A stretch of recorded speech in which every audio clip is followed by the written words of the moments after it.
Hey guys, it's November 2021 and I just completed the CKS certification. With that, I have completed all three Kubernetes certifications, CKA, CKAD, and CKS. In this video, I will share some tips, both technical and non-technical, around the CKS certification exam. On the technical side, I will start with some very basics and go over items that you should definitely be aware of.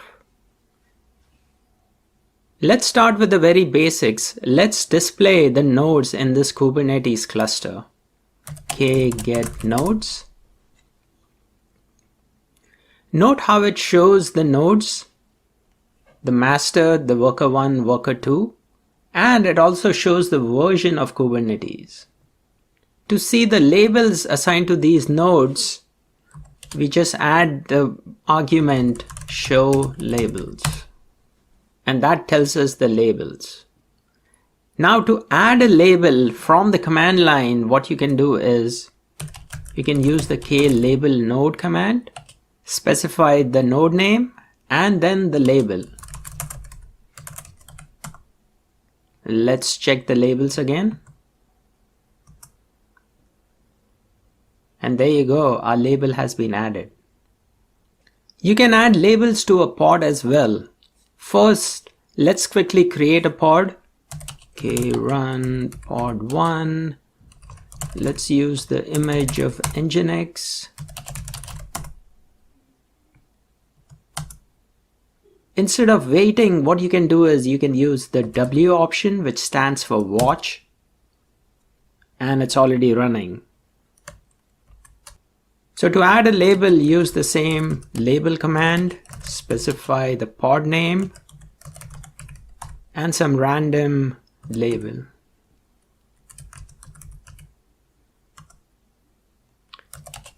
To display the labels, let's use show labels, and here's the label that we added. Let's delete the pod. And if you delete it this way, it will take quite some time. Let's spin up another pod.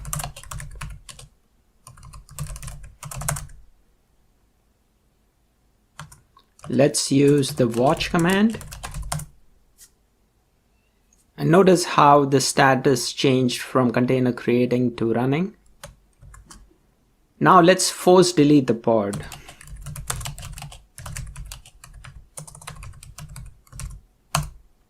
And there you go, it's been deleted almost immediately.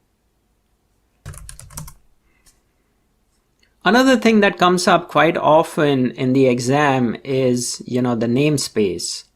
Let's do a dry run on a pod to just get the YAML file. So let's say you are in namespace 1 and you're trying to create a pod 2, image of Nginx.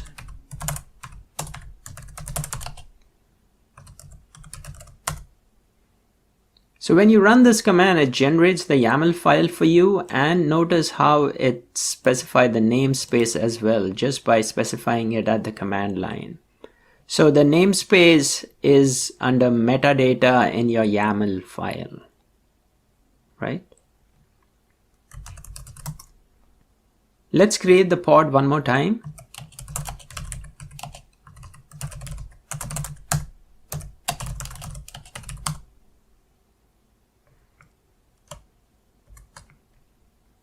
And now let's get the logs of this pod.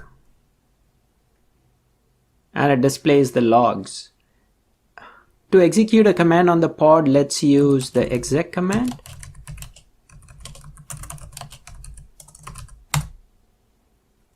And it executes one command on the pod. Now, the question here is, what is this minus? What does it stand for? Let's do some deep dive on that. Let's say you have a file called my file and it has this pattern in it. Now, if I ask you to use grep to search for these hyphens, how would you do it? Logically, you would do this. This does not work. So the next thing you would do is you would add single quotes to it. Guess what? It still does not work. So the way to solve this is by using two hyphens and then the command. All right. Now you might be thinking, what exactly is this hyphen hyphen? So to answer that question, we need to do a man on bash. And it tells you right here, and let me go down, right here, a hyphen hyphen signals the end of options and disables further option processing. So let me give an example of that. Let's say I want to search for hyphen hyphen hyphen, this is line in my file. So this won't work because the case does not match. So the logical thing to do is to add -i, which makes that case insensitive. But you can't specify a -i based on what we just read. The -i needs to be before the hyphen hyphen. And that works. So that in a nutshell is what this hyphen hyphen is about. So back to our Kubernetes example. If we want to open a shell to the pod, this is the command we would use. All right. Let's check which user a pod runs as. To do that, let's create another pod with the image of busybox. Run pod bb. Image is busybox. But if you try to do this, notice that it fails. And the reason it fails is because we have not specified any command for it to run. So let's see. Read pod bb. Okay. Now let's go back and just generate the YAML file.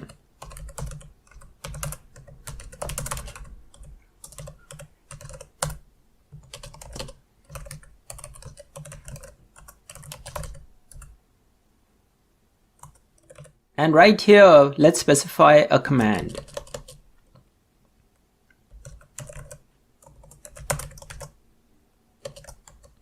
So this command will sleep for a day.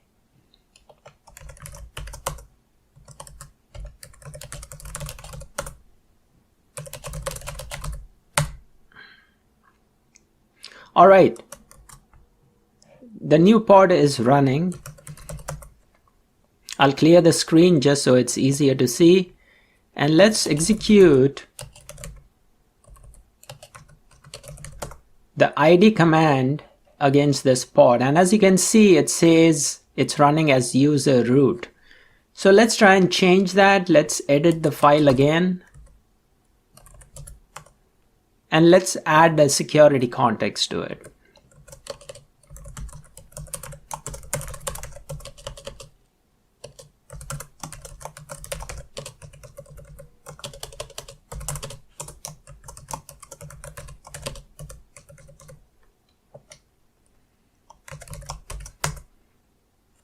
All right, let's check to see if the pod is still running. It is. Let's delete it. And let's create the new one. Let's check the status. It's running again. So let's execute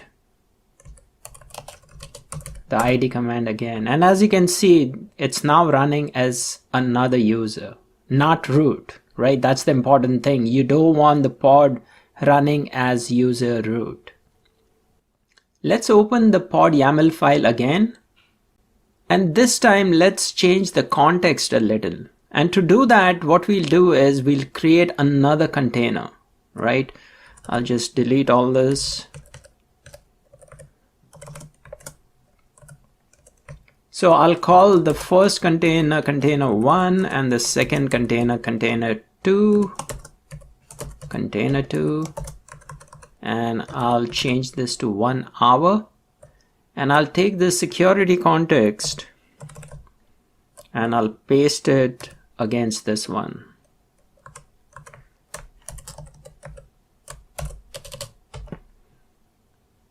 All right, and in this case I'll change it to maybe 5,000 and 6,000 just to differentiate the two.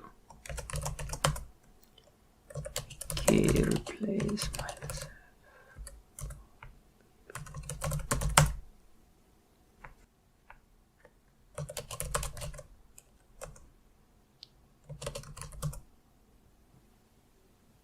All right, the new pod is running, and this time notice how it says 2 out of 2. So these are the 2 containers that we created within the pod. So that one pod has 2 containers. Now, if we run this command,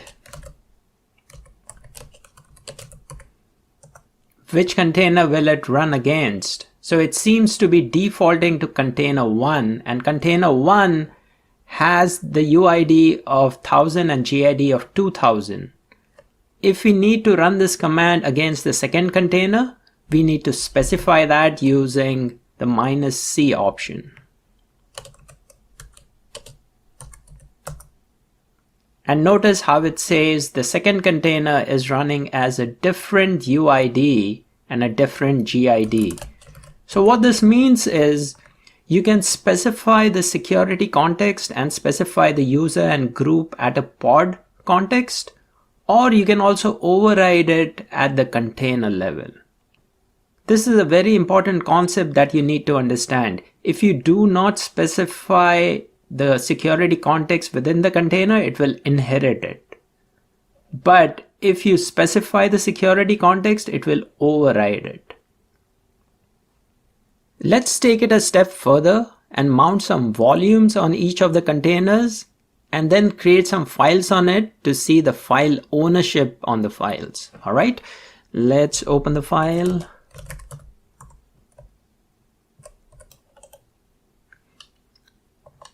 In this case, I'm just creating a simple empty dir volume, and then I'm mounting it on the container.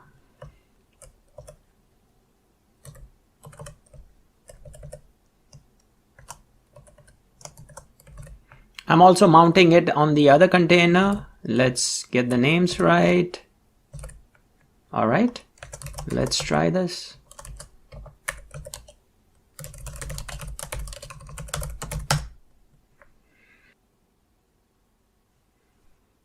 Let's check the pods. They're running. Let's exec into one of the pods.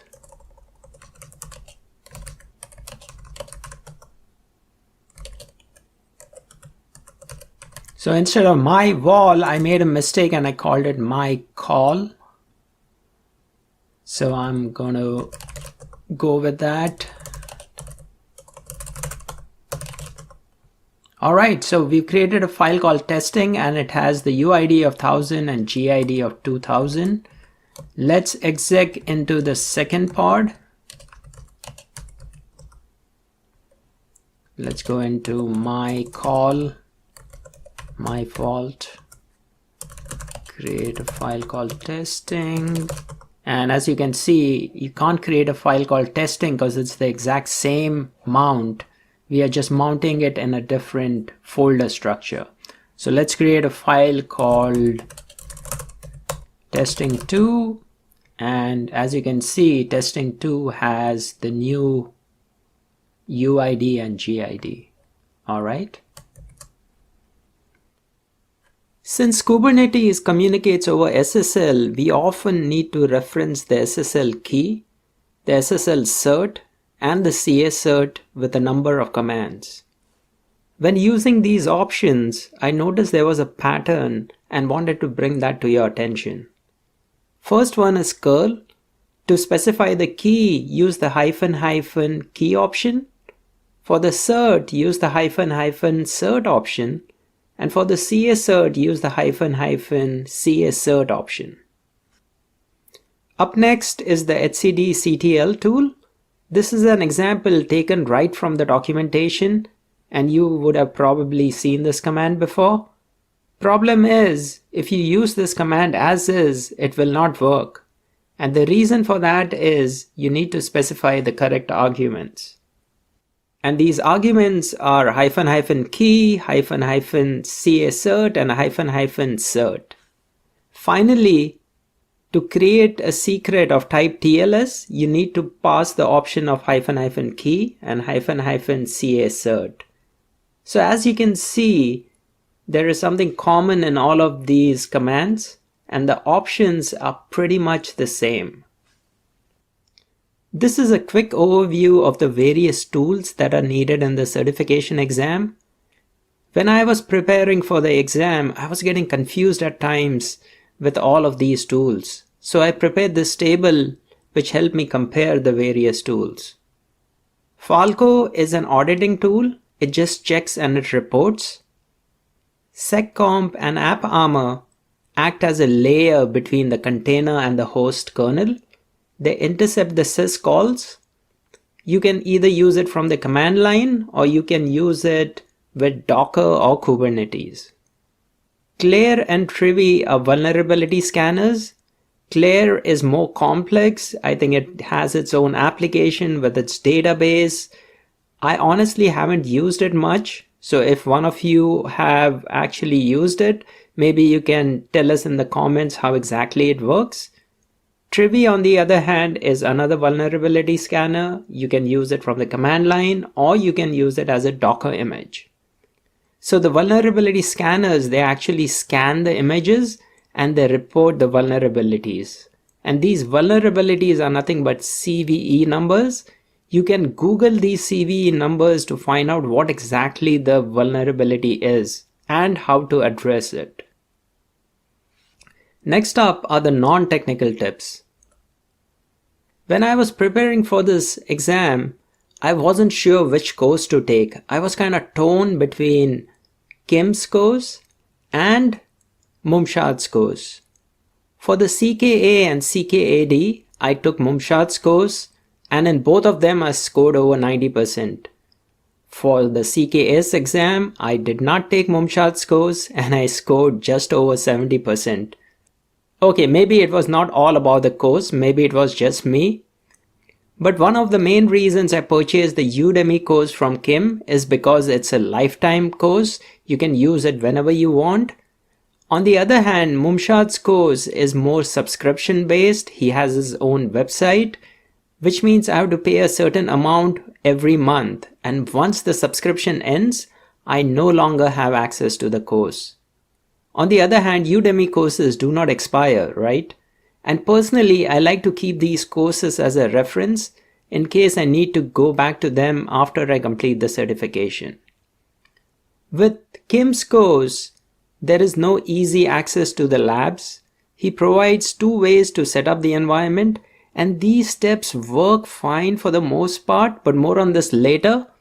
One of them is to set it up on the cloud and the other one is on the laptop. The problem with this approach is after a while it gets a bit annoying, setting up the lab, destroying it and building it back.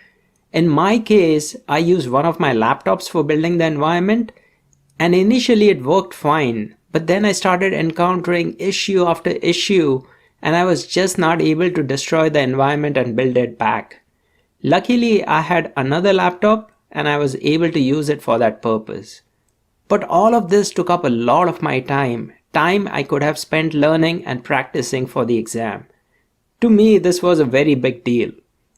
For CKA and CKAD, when I took Mumshad's Udemy course, after every chapter there were easy to follow labs.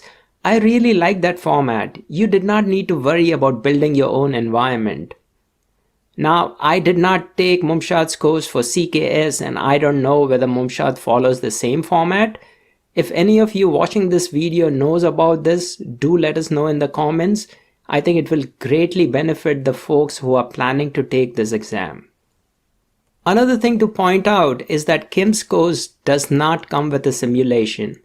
the killer.sh simulation is actually bundled along with the actual exam. That is, when you purchase the actual CKS certification exam, you are given access to the killer.sh simulation. You get 2 attempts at the simulation.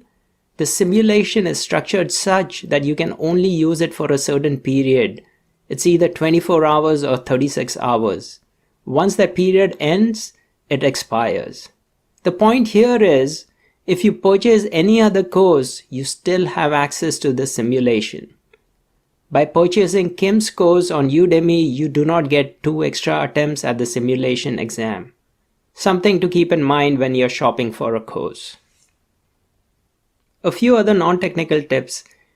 Keep in mind that the exam allows for an additional monitor. I was able to use an additional monitor with no problem at all. I felt that an external webcam could be very useful.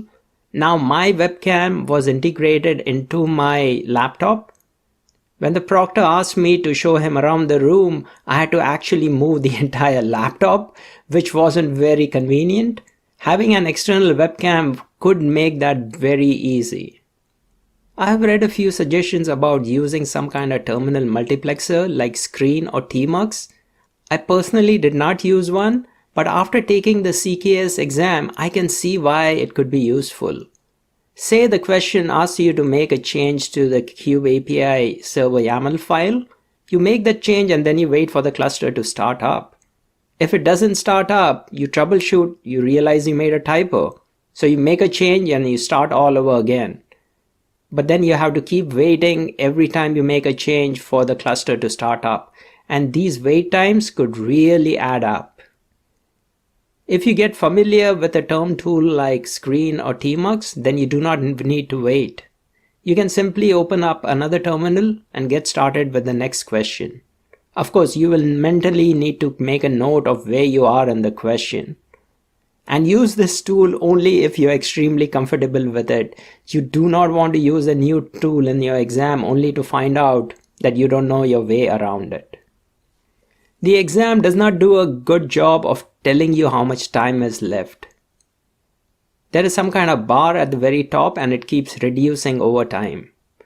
So when you start your exam, make a note of the time. Another tip is to add the time to your prompt. Let's try out these two. Okay, so in my case, when the exam started, the first thing I did is I stored the date into a file called start time. And this clearly told me what time I actually started the exam. And I could reference this at any point.